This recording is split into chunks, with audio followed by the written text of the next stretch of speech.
Еден од најголемите проблеми или предизвици кои го разгледувавме и го разгледуваме и тука е борбата против слеп тужбите, кои се злоупотребуваат за да се замолчат новинарите и да се ограничи слободата на медиумите.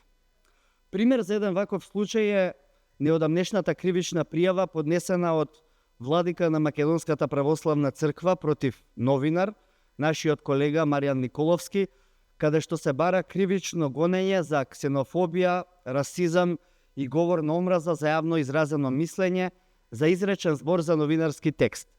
Ова е скандалозен случај кој го гледаме како обид за цензура, притисок и заплашување на медиумите од позиција на моќ.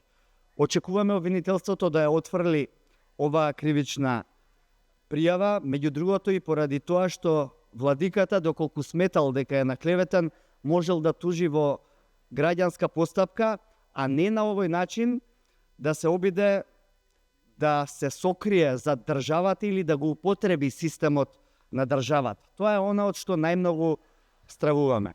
Очекуваме обвинителството да ги следи принципите на слободата на изразување и прифаќање на јавната критика согласно принципите на Судот за човекови права во Страсбур.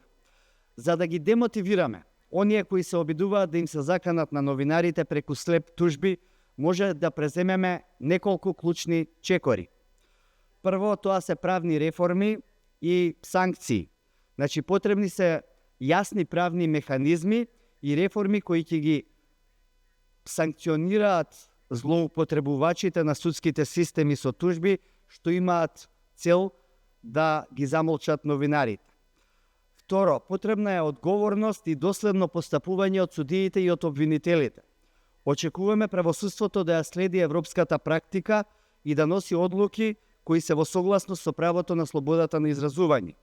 Токму судиите и обвинителите можат да играат клучна улога во спречување на ваквите злоупотреби, со тоа што нема да дозволат овие случаи да преминат во инструмент за заплашување на новинарите.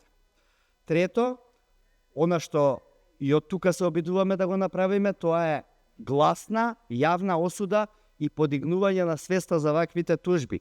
Значи, освен правните мерки, неопходна е постојана јавна осуда на ваквата пракса. Граѓаните и граѓанските организации треба да бидат свесни за негативното влијание на слеп тужбите врз демократијата, но со тоа да создадеме општествен притисок кој ќе ги демотивира оние што ги злоупотребуваат овие инструменти, а тоа се најчесто оние што настапуваат од некаква позиција на моќ.